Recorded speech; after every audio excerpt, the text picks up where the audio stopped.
has already heard this anyway. We're talking about acculturation, and there's several different strategies for acculturation.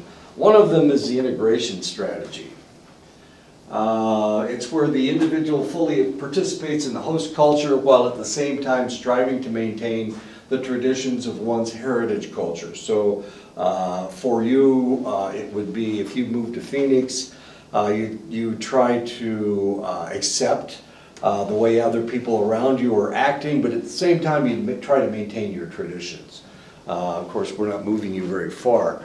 Of course, I was stationed in Japan, and this was kind of interesting because there were a lot of people that joined the Buddhist groups, and they did parades and whatnot. But at the same time, of course, they were U.S. military personnel, so they certainly couldn't just embrace the Japanese culture and not maintain their own culture. So that's known as integration. When you integrate the new culture with your own culture. People using this strategy have positive views toward both their heritage and their host culture. They love themselves, but they love the new culture as well. They're seeking the best of both possible worlds.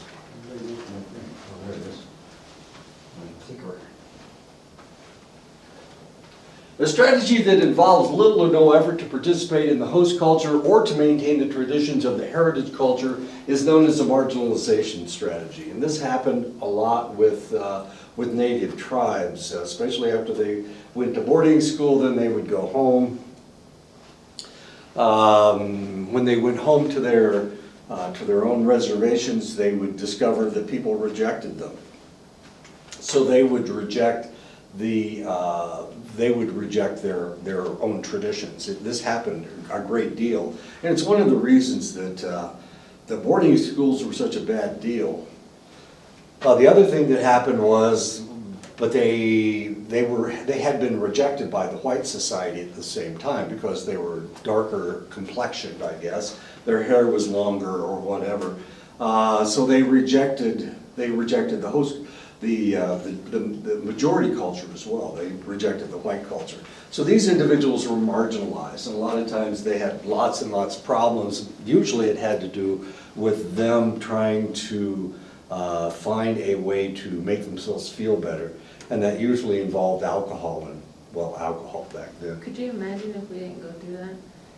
Can I imagine it? Do you Sure. think it would be different? Like today? Well, today we have so many different ways to communicate with people, so it would probably be better. I talked to people who had gone to boarding school, and sometimes they were taken away for years, for 4 or 5 years. I had a friend that they took him away, and he was only 5 years old. And they weren't supposed to take him to boarding school until he was 6. Mm-hmm. But he went down to the disembarkation point with his sister, and when they saw him, he was kind of big for his age, and they just took him. They just snatched him. And of course, his mother kept trying to say, well, he's only 5. But of course, they'd heard all the excuses in the world, and they thought he was old enough. And they took him, and so he didn't see his parents for 5 years. And then he decided, when he was about 11 or 12 years old, he decided that he was going to run away. Now, his home was in the middle of Montana, and his boarding school was in southern South Dakota. So he walked all the way from southern South Dakota all the way home. He ran away. It was during the summer when they weren't really going to school very much. And he almost made it. He didn't quite make it. And the tragic part was that he was so close to home, and when they finally caught him, he was like 20 miles away from home, but instead of taking him home and letting him see his mother and his father, they took him right back to the boarding school. Huh. Oh, man. When my grandma was a teenager, they took her to California. Oh, okay. when she went that way, she learned the culture. Like at that time, it was like the women had short hair. Right. So my grandma, before she left, her mom said, whatever you do, don't cut your hair. Oh, okay. So my grandma, she's just like cut her hair because she wanted to, be part of Right. the society Oh, that sure. was there. And she would actually buy wigs and take pictures. I guess they would have one and then send it back. And then when she would go home, she would wear her wigs and make sure she had long hair and Right. stuff like that. Yeah. Just to fit in. And that's, of course, known as marginalization strategy. It's not a very good way to handle things. Most of these people have a lot of problems, the people that choose a marginalization. These are the individuals that will, if they come from Syria or if they come from Iraq or Iran, a lot of these individuals will become terrorists because they hate their home culture and they hate their host culture, which is the United States. Some individuals who have grown up in multiple cultures are sometimes termed as third culture kids, and thus will identify themselves as global citizens. Some researchers do not accept marginalization as a legitimate acculturation strategy, but as a form of neuroticism because you don't have anything to adhere to. And because of that, it creates a really negative attitude in your brain, which is a form of neuroticism. So third culture kids have to do with individuals that were military. They went to Japan, they went to Germany, they went to Texas, they went to Washington, D.C. So they were really never part of the culture. And because of that, of course, they think of themselves as more global. The assimilation strategy involves an attempt to fit in and fully participate in the host culture while making little or no effort to maintain the traditions of one's heritage culture. And of course, we saw this as well with the boarding schools. Some of the kids that went to boarding schools never became Indians again. They just never went home. They stayed away. They married off the reservation, or they married someone of another tribe. So where in the world are they going to go? Are they going to live in? Well, I had a friend that from Montana who married a Navajo, and the question was, would they live here or there? And of course, eventually they had 2 kids, and they were living somewhere in between. They were living in Utah, I think, in Salt Lake City, and eventually the issue as to whether up there they're patrilineal, and down here they're matrilineal. So I mean, it was so as far as the mother was concerned, her kids were Navajo, and as far as the father was concerned, his kids were Grovan, and never the twain did meet. Unfortunately, they stayed together for about 5 years. They had 2 kids, and then eventually the argument became so severe that she left and came back down here, and she lives in Tuba City now. And he still lives up north. I think they're divorced. I assume they're divorced, but I don't know. They may have stayed married. They just never bothered to get a divorce.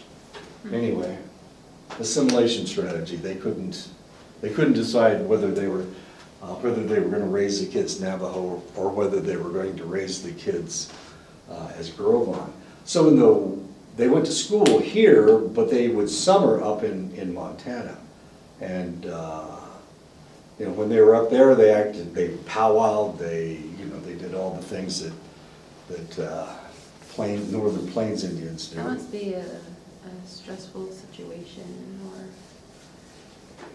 Didn't seem to be. They seemed to be able to turn it off and turn it on whenever they needed to. She actually, one of the little girl, she was a little girl when I first met her. She actually will graduate this year from Dene College. She lives out in the city. She was going here for a while. And she seems okay. She married a Navajo, so I don't know. I guess she's Navajo. I guess. Funny stuff. The separation strategy involves efforts to maintain the traditions of the heritage culture while making little or no effort to participate in the host culture. We saw this a lot with immigrants coming from Europe, they would move into a Polish community, or they move into a Hungarian community, or the Puerto Ricans, you know, if you've ever watched West Side Story, the Puerto Ricans would move into a Puerto Rican neighborhood, and of course they would never have to speak English because they could continue to speak their own language. There are people in Chicago who have been here for 2 and 3 generations, and they don't speak English. They go to Polish school, and they speak Polish, and they only read Polish newspapers. That's neighborhoods in Chicago. So that's similar to the separation strategy. This strategy is composed of positive attitudes toward the heritage culture and negative attitudes toward the host culture. I was talking about terrorists before, domestic terrorists, and of course these individuals would be domestic terrorists as well. They adhere to whatever's going on in their host nation or their host culture. They interact with their host culture or their heritage culture, and they don't interact at all with their host culture. We have the 2 individuals that blew up the bomb at the Boston Marathon a couple of years ago. Those 2 individuals have that problem. And we see this all the time. Unfortunately, we see it from time to time. People pursuing, it's usually the males, as weird as that is. The females usually don't have this problem, but the females will try to integrate themselves with the host culture. People pursuing separation strategies do not wish to acculturate to the host culture, and of course that's what we're talking about. The most common strategy people pursue is the integration strategy, and of course that's very logical because they volunteer to, usually when somebody immigrates, when somebody's coming, trying to cross the border down in Texas or Arizona or New Mexico, they want to live in the United States. It's not like they're being forced to come over here. They are voluntarily coming over here. So integration is very common. The least common strategy is marginalization strategy, where you reject all cultures. That's too painful for your brain. A person will not strive to fit into the host culture if that culture shows a good deal of prejudice toward the individual's own cultural group. And of course, this can be a really serious problem if the host culture there's something negative about it. 2 things have been happening lately. Of course, after 9/11, there were a lot of attacks on people from the Middle East. People from, of course, most of the people that attacked the United States were from Saudi Arabia. But of course, they are our ally. The people that we attacked later were people in Afghanistan and people in Iraq, as illogical as that may seem. But there were a lot of people around the United States that were being attacked because of their heritage, because of their Muslim heritage. And one of the other things, I didn't realize this until I was reading it on the news, they were talking about, because of the coronavirus, people from Asia are being attacked. As stupid as that sounds. Now, why in the world would you attack somebody just because a disease comes from that place? Asia's where all the flu comes from, but we don't attack Asians every year because I caught the flu. I'm going to punch out a guy from Korea or something. Just doesn't make any sense. People who have physical features that distinguish them from the majority of those in their host culture will likely experience more prejudice than people who have physical features that allow them to blend in with their host culture. So the more you look like people from the host culture, the easier it is for you to blend in. And this is known as passing. Of course, we've seen this over the years. Individuals who have African ancestry, who are very light complexioned, those individuals sometimes will try to or at least they won't mention the fact that they have African ancestry. A good example would be Mariah Carey. Mariah Carey has black ancestry, but how many people know that she has black ancestry? Well, everybody was asking, well, who's her dad? You know, that kind of stuff. So, I mean, that kind of, if you can pass. The same thing would happen if you were Native and you were in a Hispanic community, you might try to pass as Hispanic. Or vice versa. If you were Hispanic and you were in a Native community, you might try to pass as Native. But the reality is, if somebody is Hispanic and they're from Mexico or from Central or South America, they may have Native ancestry. They probably do have Native ancestry, as curious as that is. More physically distinct ethnic groups are more likely to maintain negative attitudes toward the host culture and pursue separation or marginalization strategies. People from Nigeria, for example. People from Nigeria are very, very proud people. They are offended when people refer to them as African American. They are African, they're not African American, and sometimes they get really upset. People from the Bahamas are the same way. They don't want to be called African American, they want to be called African because they are of African descent. That's the way they see themselves. It doesn't matter how you see them. Well, a good example is Barack Obama. Was Barack Obama African American? Yeah. No, he wasn't. His mother was white and his father was African. Oh. Yeah. African American means that your ancestry comes from, at some point your ancestry came from Africa. Most African Americans have been here for 400 or 500 years. Their ancestors have been here for 400 or 500 years. Well, 300 or 400 years.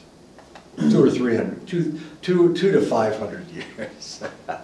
Most white people, strangely enough, most white people have their ancestors have only been here for about 100 years. Almost 60% of all the people that immigrated to the United States immigrated to the United States between 1880 and 1920, which means they've only been here for about 150 years. Now, my ancestry goes way, way back. Goes back 400 years, but it doesn't have to. I have nieces whose father was second generation Polish. He came over here just before World War II. And died of alcoholism, didn't he? Yeah, and the son was born 1946, I think. Anyway, yeah. So they haven't even been here for 100 years. But he married my sister. My sister's people have been here for about 400 years. As weird as that is. So, you know, and up in Montana, of course, most of the people that lived in Montana were first and second generation immigrants. And because of that, you know, blaming some white guy from Montana for what happened to the Gros Ventre and the Assiniboine and the Sioux and the Crow and all that didn't make any sense because that had already happened to them before this guy even thought about coming to the United States. So it gets a little weird, doesn't it? You can't blame all white people for everything. That would be like blaming you for Custer's last stand. That doesn't make any sense. You guys didn't have anything to do with that. And my people they didn't cross the Mississippi River until me. I was the first one to cross the Mississippi River. So what do they have to do with the long walk? I mean, you can blame Kit Carson. He's from Missouri. Or the other guy, he was from, I don't know, he's from back east somewhere. But it didn't have anything to do with me. That didn't have anything to do with me. The long walk? It wasn't my idea. It wasn't my ancestors' idea, was it? Right?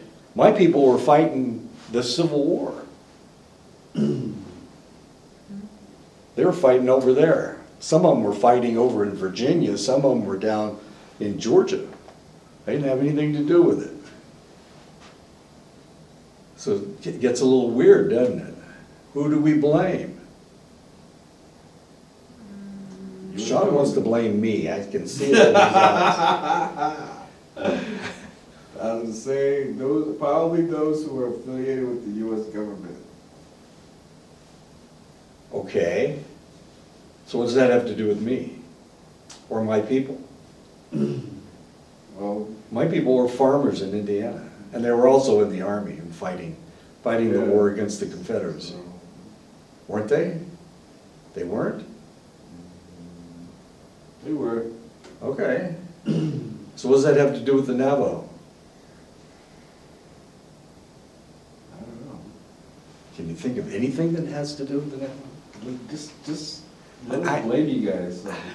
It's so much easier if you could just blame all white people, Yeah. even if they were in the Ukraine or something. Yeah, blame Alexander if you want to. His people were over in Russia somewhere. It's just fun to blame you guys. Well, that's fun. As long as you're having a good time, that's all that's important. Physically distinct ethnic groups are more likely to actively support collective efforts to benefit their group's social position. People who are of lower socioeconomic status or who are members of indigenous cultural groups are more likely to pursue separation and marginalization strategies because the host culture does not typically offer them much that they desire. And of course, that is part of the problem as well. I went to a conference over the weekend. It was called New Mexico Organic Farming. Okay. So there was a lot of Bilganas there, and I was sitting in the session, and I was trying to learn about soil. I don't know why, I'm like psychology major, I'm just like, so I was sitting there, and there's this Bilgana guy presenting, and there's a group of Native American, or Navajo sitting in one area, and he just kind of like, oh yeah, we have some Native American in here, and we're just sitting there like, we're Americans just like you. I don't want to be like point out as Native American. And he started talking about how, like a history lesson, reminding us that like you guys took our land and now they get to cultivate it. And I was just sitting there like, what is going on here? Like, I'm just here to learn about soil. Like He's trying to apologize for stealing everything. And I was just sitting there like, I don't understand why Bilganas have to always do that, like Have to remind. apologize? And it's just like, why don't you just leave it alone and like quit bringing up the trauma that happened back then? There's a reason why they do it, and they do it for themselves. They realize what has happened and and there are a lot of people that just ignore it, pretend that it didn't happen. Mm-hmm. That's the Republicans. The way he was saying it though, like it was making fun of it. Oh, no. Yeah, like, oh, we get to make all this money off of the land now, and I'm just like, okay. A bunch like, of greedy people. I would have stood up and said, how? How? How? there was a lot of like. If you really mean that, then I want to check right now. Good luck with The only that. thing is like we couldn't do that because we were representing, Dana College. Yeah. We had our shirt with the Sure. Dana College. I didn't want to go up and say something, but Right.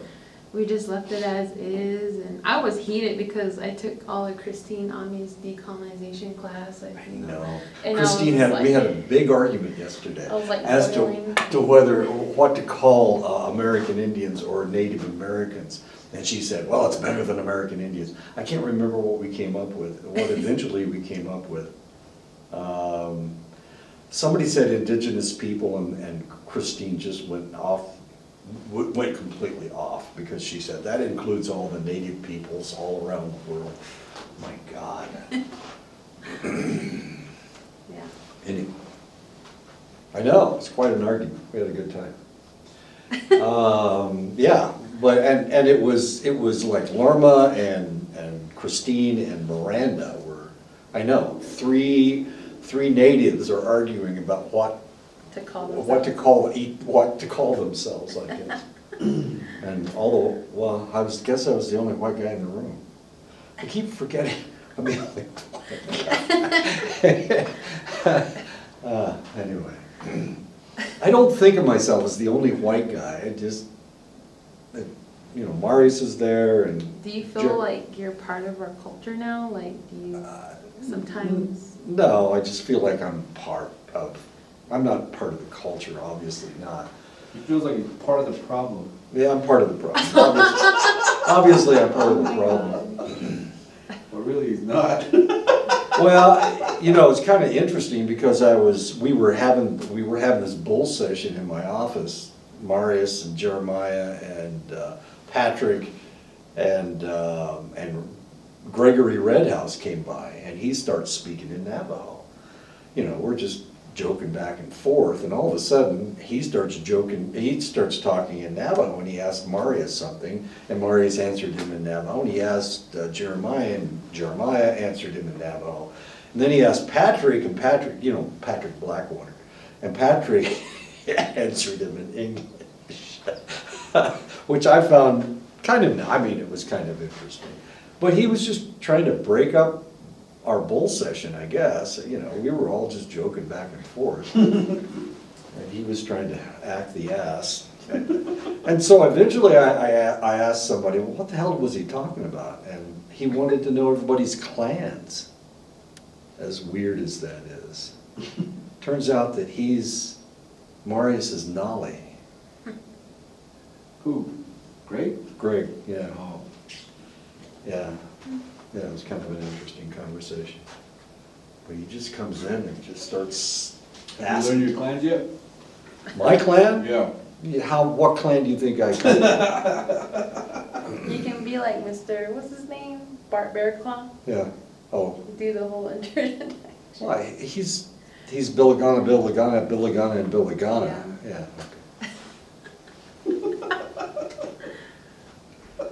As am I, so it's not much of a talking about things.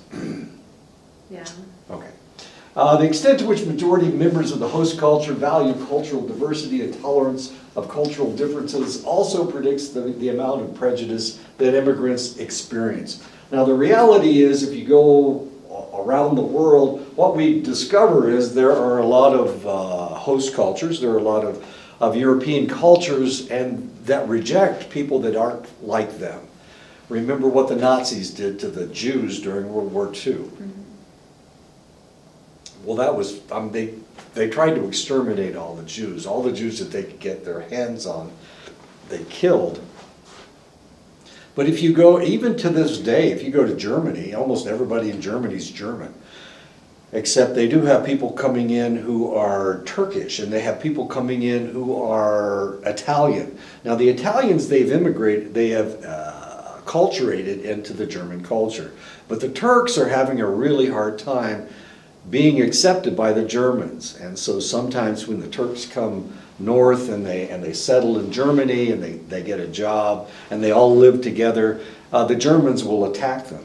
They will burn buildings. They will burn buildings full of Turkish people and whatnot. There's still a right-wing element to it. Well, there are right-wing groups all over Europe. There are right-wing groups in England. There are right-wing groups in Holland where they have all of these people trying to immigrate because they have nothing where they are. So they move. They move to Germany or they move to Holland or whatever. And sometimes they have lots and lots of trouble. When host cultures, and so sometimes there isn't a whole lot of tolerance that is involved. If you want to be French, if you want to move to France, you have to learn to speak French fluently. You have to be able to pronounce their vowels correctly. And their vowels aren't the same as English vowels, of course. So in order to be French, you have to learn the French language. In the United States, you just come here. French is their official language. But in the United States, we have no official language. English is not the official language in the United States. You could go to court, and if you wanted to speak Navajo, you could speak Navajo, and they would have to find an interpreter to tell you what was going on. That's the way it is in the United States. So if somebody comes from Syria and can only speak Arabic, then they would have to find an Arabic speaker to translate the court proceedings to them. That's the law in the United States, all over the United States. So, and then this has been a problem, because sometimes they've got immigrants trying to cross the border, and they assume that they speak Spanish, but the reality is a lot of these individuals live in isolated native villages in Costa Rica or in Nicaragua, and they don't speak Spanish. They speak their own indigenous languages. And so now the Border Patrol is having problems because, well, they don't acknowledge the problems, because we have a president that wants everybody to eat beef or something. I haven't figured that one out yet. Turns out he doesn't eat vegetables. So he's over in India right now. And well, the Hindus are vegetarians. They don't eat meat. And the cow is sacred to them. Yeah, so I don't know, I'm sure he's going to insult somebody somehow. He seems to do it every day. He's really good at it. When host cultures promote tolerance for diversity and multiculturalism, migrants are more likely to adopt more positive attitudes toward the host culture, which increases the likelihood that they will pursue integration or assimilation strategies. And we have seen this with groups coming into the United States. If they go to a community that embraces them and are more tolerant of who they are, like Detroit with the Hmong, then they have no problems. But if they go someplace that they probably shouldn't have gone, like the Vietnamese fishermen moving down to Texas, because Texas was very similar to the Vietnamese coastline, and they did that, and of course there was a lot of racism that was taking place.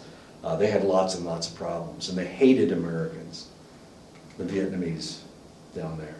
The acculturation strategy that one adopts might vary across situations.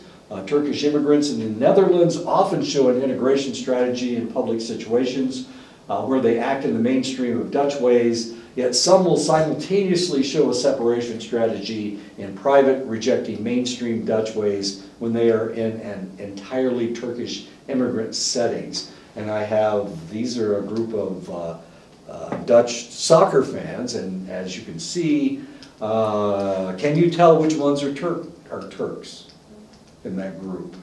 Probably the one with darker hair. So yeah, well, the Dutch do have blonde hair. There's a lot of blondes in Holland. So you're saying these two? One of them, yeah. And that one right there? You think she's Turks? Yeah. Probably the middle Yeah, one. which ones are Turkish? The two dark-haired ones. Oh, okay. The middle one?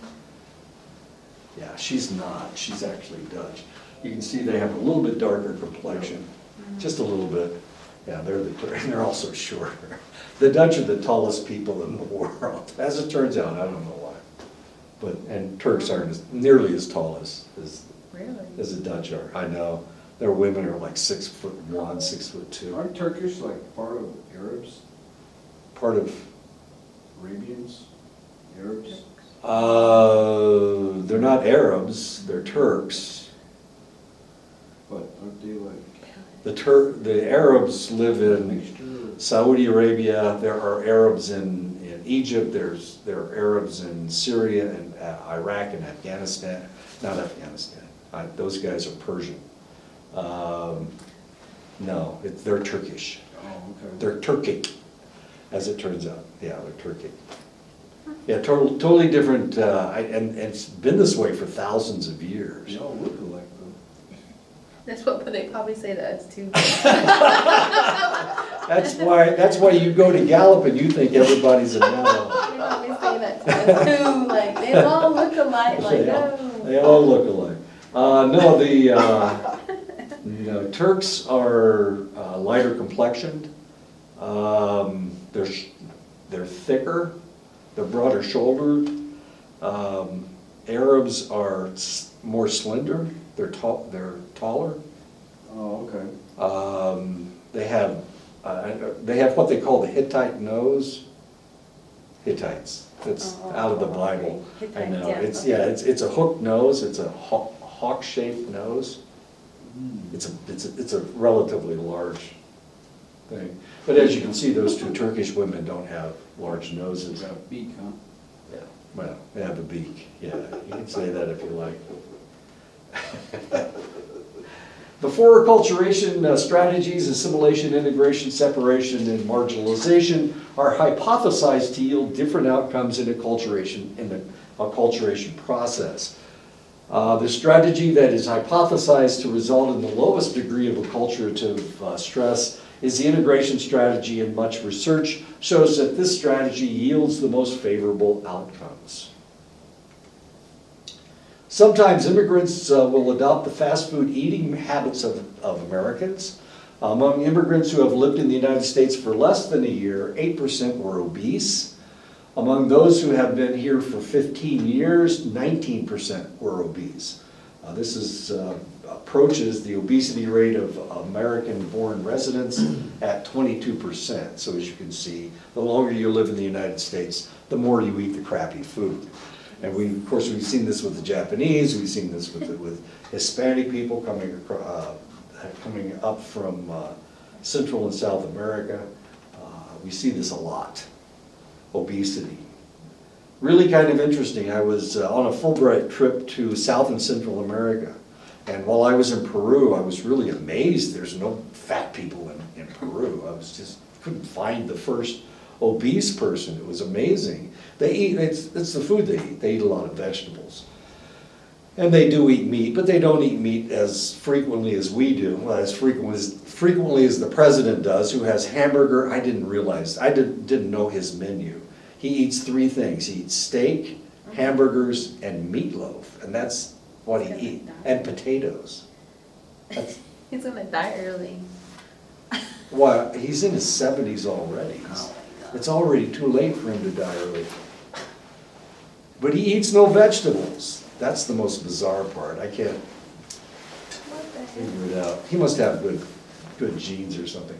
When an immigrant or a minority member does not fit the prototype of their host culture, people might question their identity. And of course, this is what happened with Mariah Carey. Nobody knew what her ancestry was, and people had to guess because she has kind of a dark complexion. She doesn't have black hair.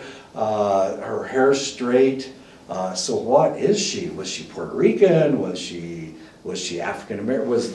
Did she have African American ancestry? Nobody quite knew. J-Lo's kind of the same way. People look at J-Lo and they go, I'm not really sure who your mommy and your daddy are. You look at Halle Berry, or James Franco for that matter. He's kind of dark complexion. He is kind of dark complexion. He's got black hair. So what is his ancestry? What about her ancestry? Why does she, if she's black, why does she have such soft features? She has a small nose. She has a thin face. Why are her features almost white? Why is that? Quite white. Is she? Is she white? White jeans. Her mother's white. Her mother's Italian, her father was black. James Franco's kind of interesting. His father was Portuguese and Swedish, and his mother was Jewish. Yeah, I know. Yeah, you start mixing people together and you try to figure out who they are, what their ancestry is. This is called identity denial, where you deny your host culture, or you deny one aspect of your ancestry because you don't want to accept that. Up north, I had a student she was one of 6 kids, and when she was 6 years old, Child Protective Services came in and took them away. And at that time, this is back in the 70s, I think, or the 80s, they were taking kids, and they were native kids, and they were putting them in white homes. And that's what happened to them. They were all put in white homes. And she was valedictorian of her class. She was a star basketball player.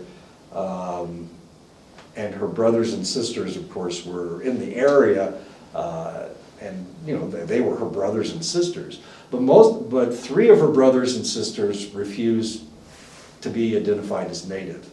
And my student and two of her sisters embraced their heritage. But three of them won't have anything to do with them. They won't visit them on the reservation, they don't go to powwows, they deny their Native ancestry because they were raised in a white home, as curious as that is. And this is known as identity denial, where you deny part of your ancestry. In 1992, Steele identified a phenomenon that had puzzled psychometricians for decades: what was causing highly qualified African American students to do worse in their studies. Why? Nobody could figure this out. These were some of the smartest kids in the country, and here all of a sudden they were doing really poorly, so they couldn't figure out what was going on. He came up with a concept of stereotype threat. That's the fear that one might do something that will inadvertently confirm a negative stereotype about one's group. So there are stereotypes about various people. African Americans are supposed to be thugs. American Indians are supposed to be drunks. So the fear is that if you are actually a drinker and you're Native American, that you are living up to your stereotype, and this is known as stereotype threat. So there are select individuals that think that different racial groups have different IQs, and this has come out over and over and over again over the last 30 or 40 years. One group that is denigrated with IQ is African Americans. African Americans theoretically have, 20 points lower than anybody else. They are not supposed to be as smart as everybody else. So if the fear is that in academics, if you act like you're smart and you're African American, of course, then you're not living up to your identity. Your identity is that you're not smart.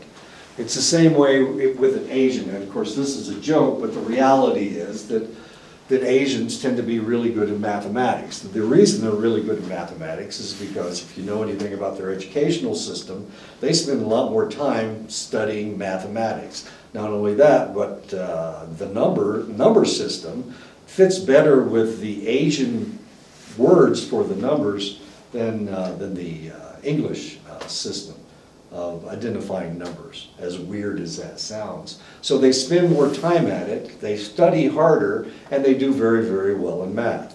Does that make them smarter in math? No, it just means that they try harder.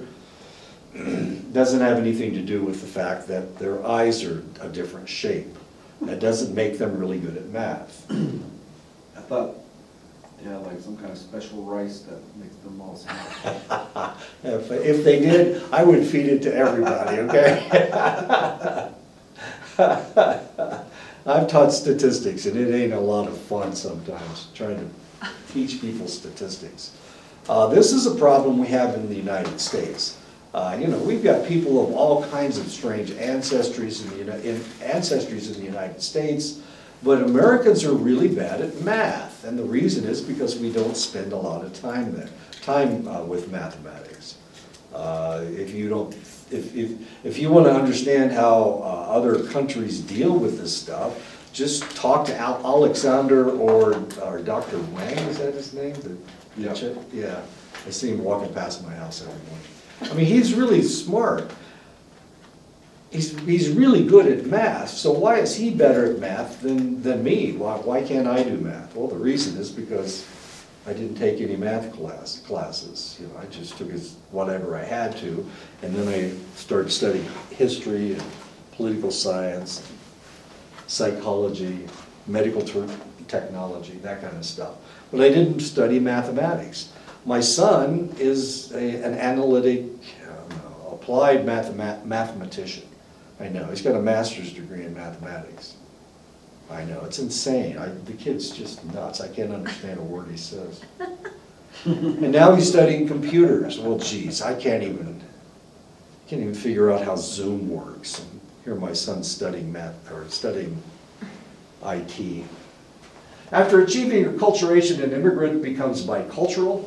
The tendency for bicultural people to evince psychological tendencies between those and their two cultures is called blending. And that's what you guys have done right now. Neither of you are wearing Navajo garb, so I assume that you are blended.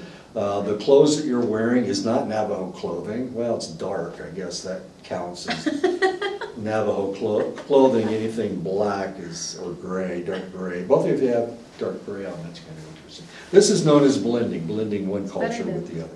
Black. Is it black? No, it's gray. Looks, oh, your shirt. I was looking at your coat. Oh, it's gray to dark gray. Yeah, it is dark gray.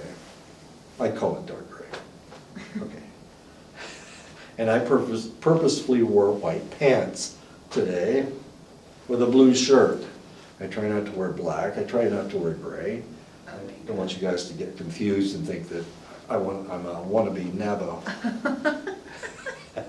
Start tying my hair in a bun,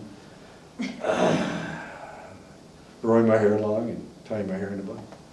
The individual tends to switch between different cultural selves in a process known as frame switching or alternation. This is what you guys do. You want to be traditional Navajo, of course, but at the same time you have to live in the white culture, with the white culture.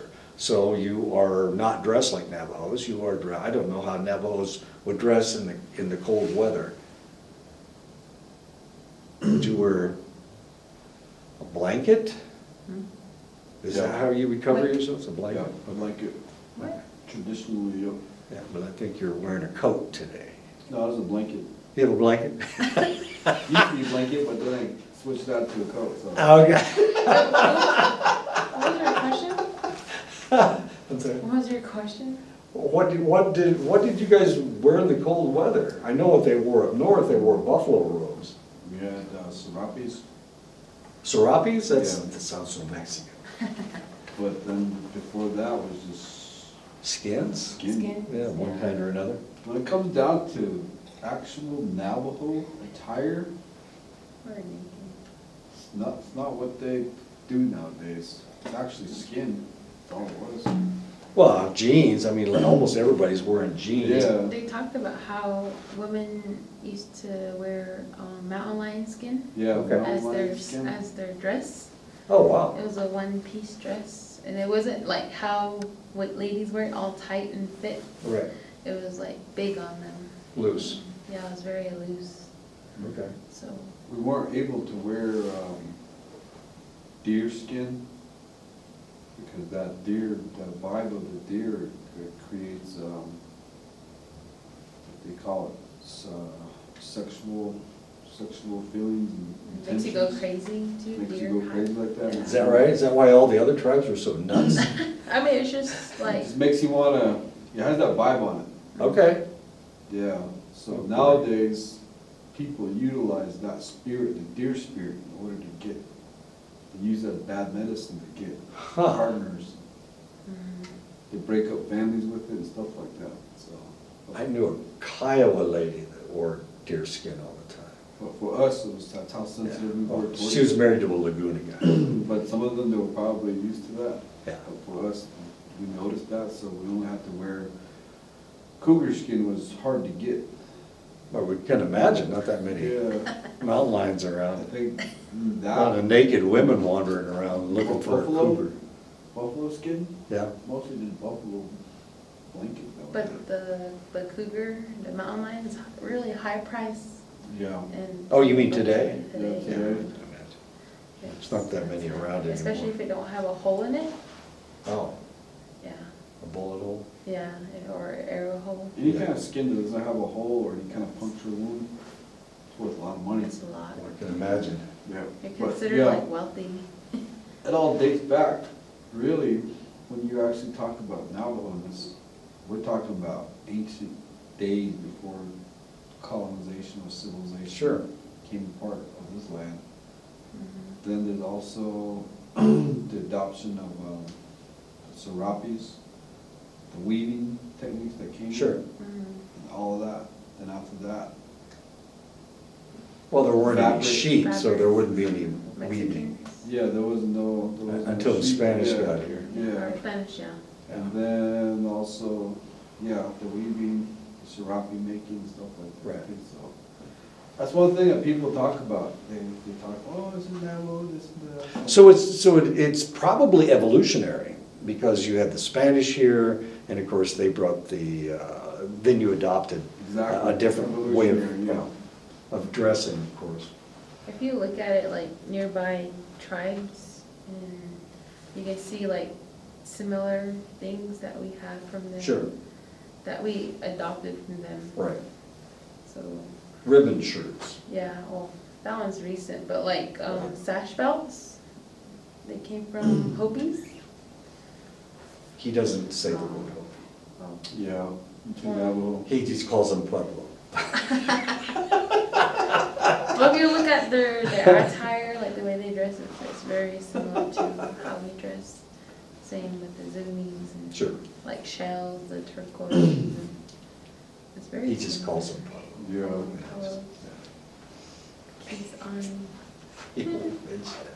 Inner city children, especially minorities, quickly learn to discriminate between the norms and the unwritten rules that govern their schools and mainstream society and those that govern the streets. This is known as code switching.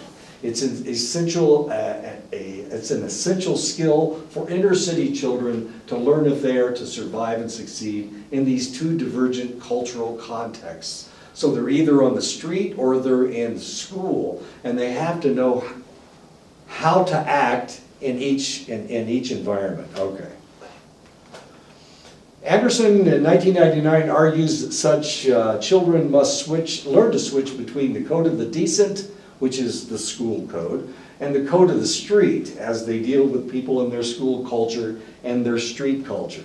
The code of the street permeates many aspects of life, in particular the development of a reputation that one is tough and is not to be messed with. I had a student, I keep calling my students my friends. I had a student back at Ashford who was from Chicago, and he was in a gang in Chicago, and his gang wore a certain color. I guess, almost all gangs wear their colors. His gang wore dark brown, or it was a darkish brown, I guess. And the gang right next door in another neighborhood wore beige. It was like a light brown. So, so how dark does not beige have to be in order to be recognized as brown? This was a problem every day. They would go to school, and while they were on the street, the hue of your outfit or of your kerchief or whatever, a lot of times they put a kerchief around their wrist, and then they'd have long shirts and they'd pull them down over the kerchief. So when they were at school and they weren't around teachers, they would pull this kerchief out so it was right on their wrist, so that people could identify them as this group or that group. They were Hispanic. It was really fascinating because I had a student from one group, and that's from one gang, and a student from the other gang, and they were really good friends because they lived right next door to each other. But while they were in Chicago, they couldn't interact because in Chicago they were supposed to kill each other. But when they were in Clinton, Iowa, they were okay because the two gangs weren't intact there. They didn't have the same street language or whatever. So it was, they would actually drive home.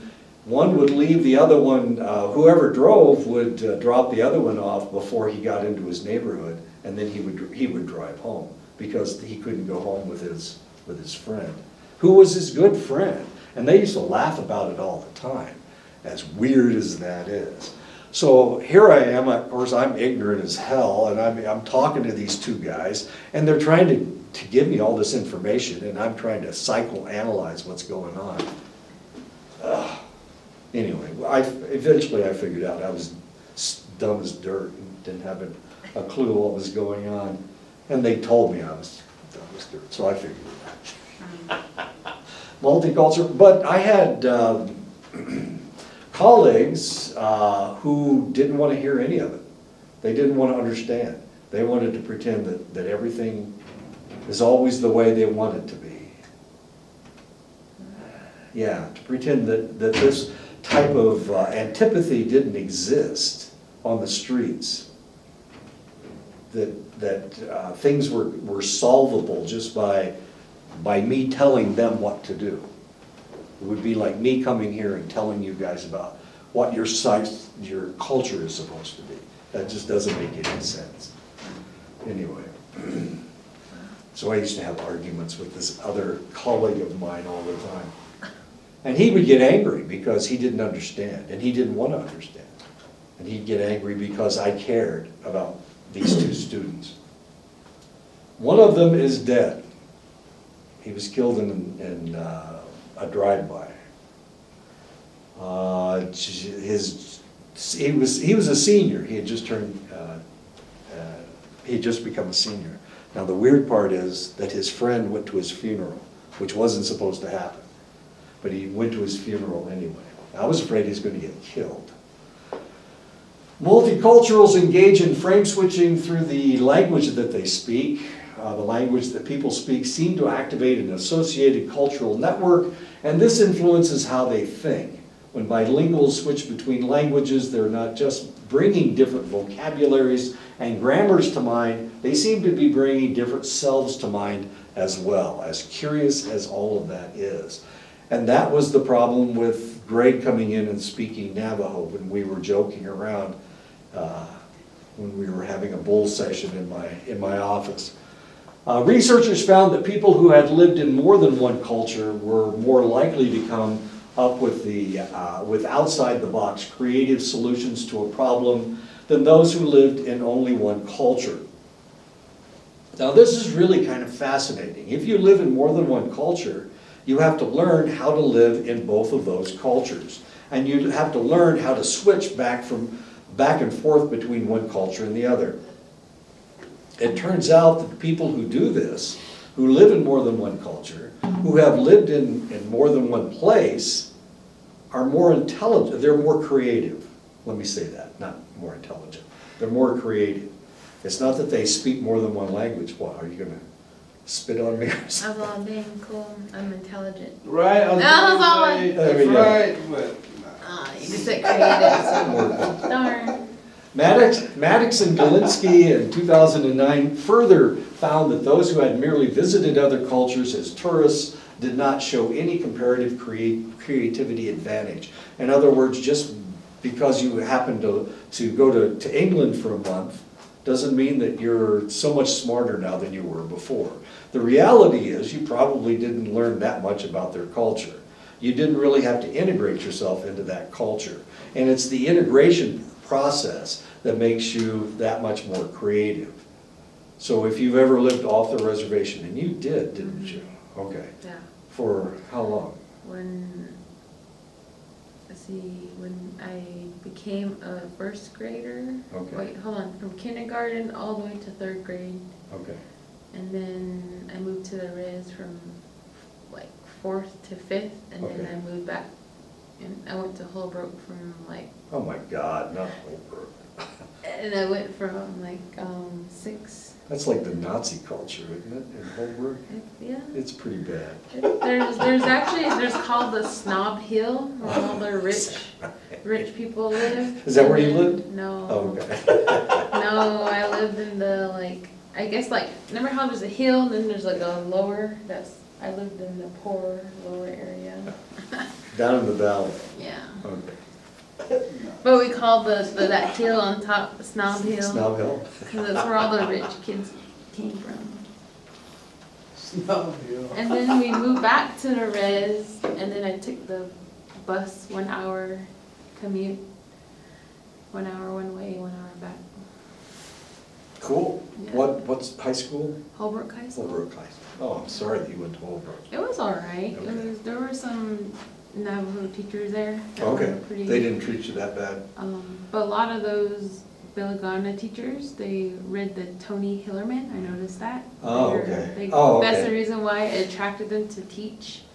Well, that's here interesting. because they all read the Tony Hillerman books. Okay, wow. If you go to their house, it's like the bookshelf. It's like a shrine, and it has like Navajo books, Hopi. I'm only culture. laughing because I have a shrine to Tony Hillerman in my office, so there. Yeah. So that's why I'm like, so I always, that's one thing I always ask, like somebody goes on, did you read Tony Hillerman? Was that the reason why you wanted to, There you go. That could be the reason why. yeah. It's the reason I'm I. gonna do research on y'all now. So basically, you got your information about Navajo through Tony Hillerman.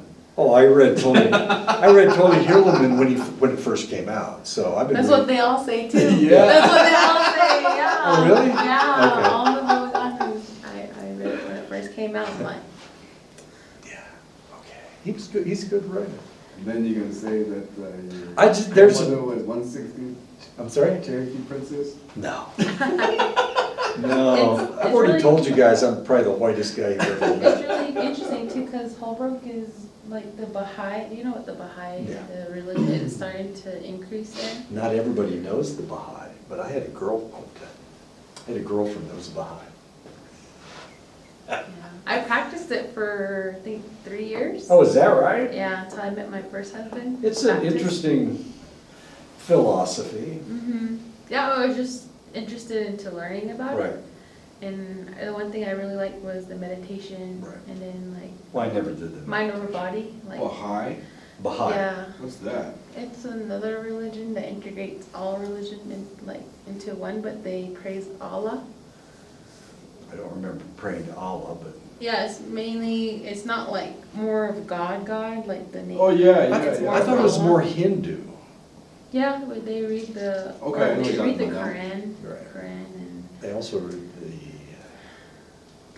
what is that? for some reason it reminds me of the Jehovah Witness, like when I Yeah, was kinda. reading. Yeah, it was kind of interesting because she's real interested in me, she's real interested in me, and then all of a sudden, we started having philosophical conversations, and all of a sudden, it was like a switch just clicked off in her brain. Yeah. Yeah. All of a sudden, she couldn't see me. She let me take care of her kid, though. Lucky me. I know. Hey, this is new, you never told us this before. Oh. After 30 years of knowing you, talking about all your wives and Well, never yeah, I heard never this. married her. I just, she was my backdoor neighbor. Oh my God. And I thought she was my girlfriend. This is how stupid I am. I thought she was my girlfriend, and she'd go to meetings, and I'd take care of her kid. And her kid was, I don't know, about 9 months old or something. Not the easiest kid to take care of. Real active little guy. Mhm. So one night she doesn't come home. She didn't come home, and I've got the kid, and I'm worried, you know, it's 2 o'clock, 3 o'clock in the morning. I had to go to work the next morning. I was in the Air Force. I had to go to work the next morning, and she doesn't show up. She finally shows up just before dawn. Just before dawn, it's like 5 or 6 in the morning.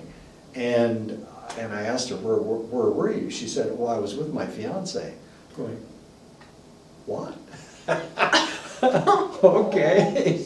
Shoot. I know, she didn't even tell me.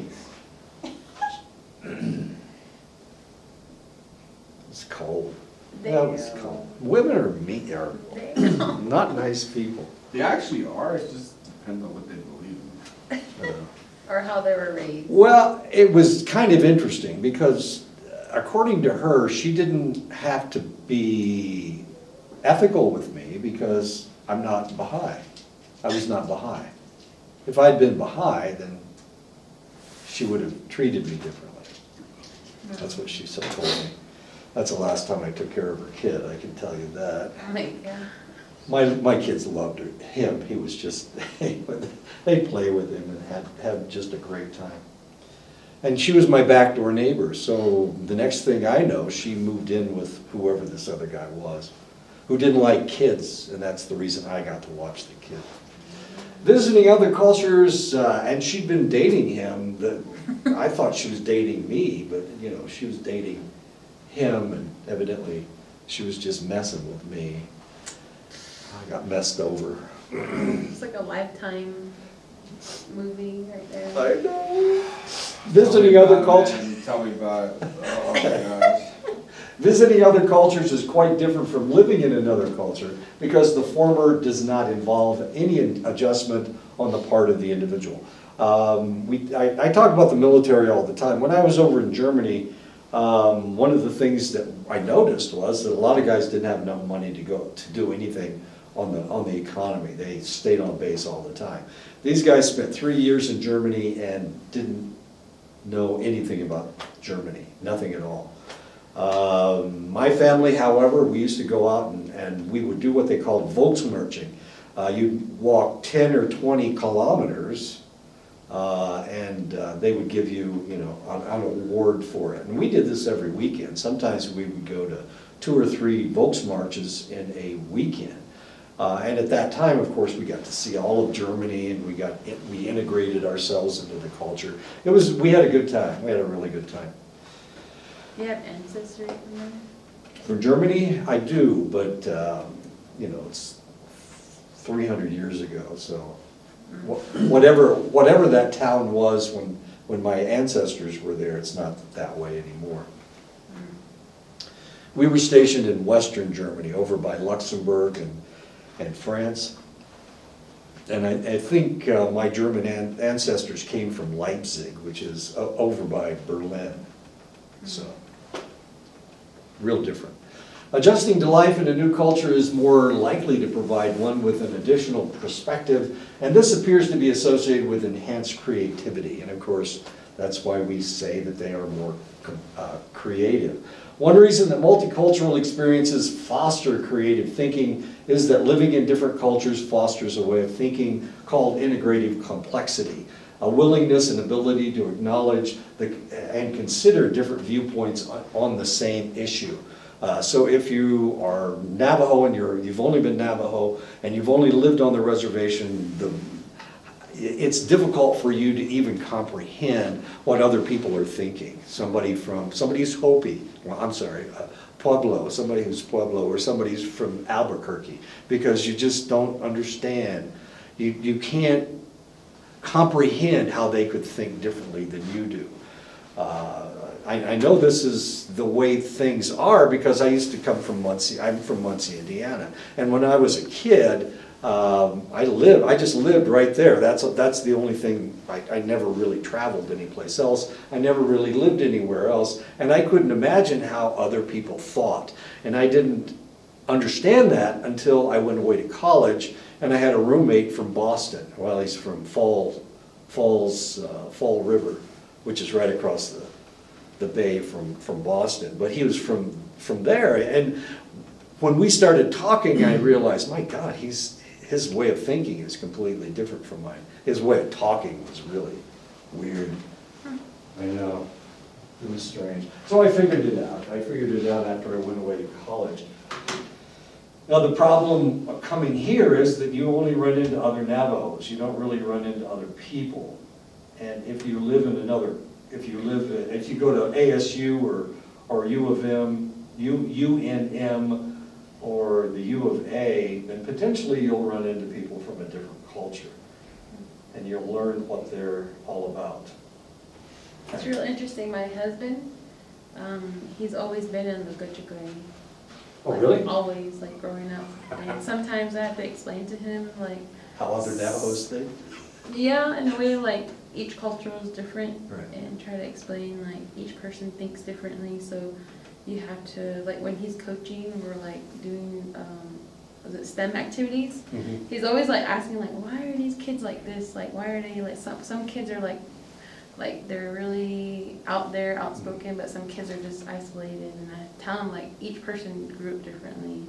Some people grew up in border towns, some people grew up in just one area. Right. It's teaching him.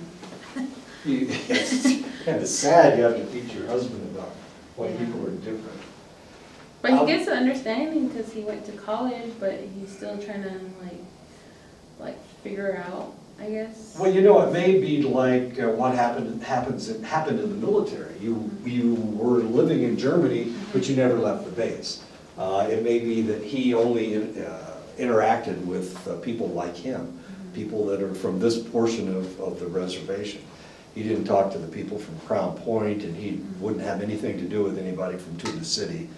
My God, why would anybody? You know, so it may have been that way. A lot of people are that way. Iconoclastic. What is this? We're talking about self-enhancement. Self-enhancement is the motivation to view oneself positively. Research reveals that people apparently have a strong need to view themselves in a positive light, and of course we all try to do that. We all try to do that. Self-esteem is the positivity of your overall evaluation of yourself, and of course this is really kind of important. We need to like ourselves. It's really important that we like who we are, or we become the person that we want to become. So liking yourself, if you don't like yourself, potentially suicide is a cure for that. It's something that you might do in the future.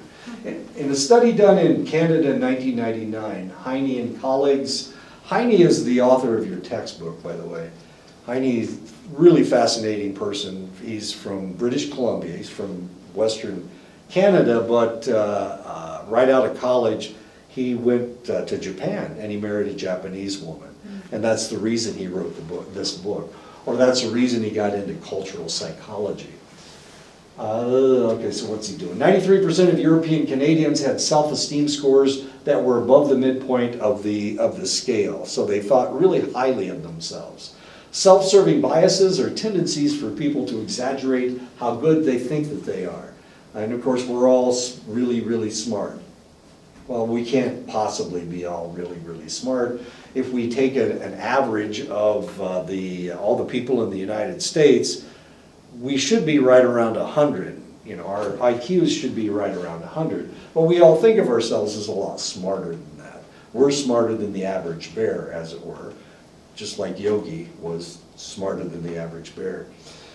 So we all think of ourselves as better looking and maybe more muscular or whatever, and certainly more intelligent than the average person. A downward social comparison is when we compare ourselves to someone who is worse off than us.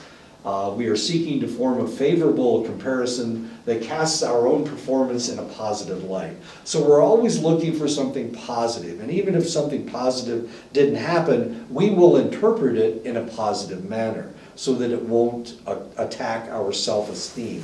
If I do something wrong, I try to come up with an excuse as to why I did something wrong. This kind of stuff happens all the time. I had 178 students. See, now I'm already making an excuse. I had 178 students last semester, and I made mistakes on 8 final grades that I had to change before. Well, I changed them almost right away. But it was tough because I had to admit that I made a mistake, which is never easy. And of course, registrar wants to know why I made those mistakes. And of course, what could I say? It wasn't my fault. I had 178 students. That's not a bad percentage, you know, that kind of crap. Well, the reality is I just made mistakes. I'm not as smart as I think I am, or I want to be. I'm a wannabe smart person. Do some people on campus fear you? Me? Like staff, yeah, like because you're a psychologist and... I don't know. I don't know. If they do, they stay away from me. I don't know who they are. Because when I say I'm studying in psychology and they're like, oh, you're going to analyze me, they start saying that. Right. I'm like, no, I'm not here to analyze you. Maybe just a little little bit. but Well, not going to tell you. I can read you. That's the reason my first wife, well, that's not all the reasons my first wife left, but she claimed that I was always psychoanalyzing her. The reality was, I don't remember. Oh my gosh, tell me about it. I don't remember. Oh, I'm just your, what do you call it? Your patient Your- or your test your study. Your research lab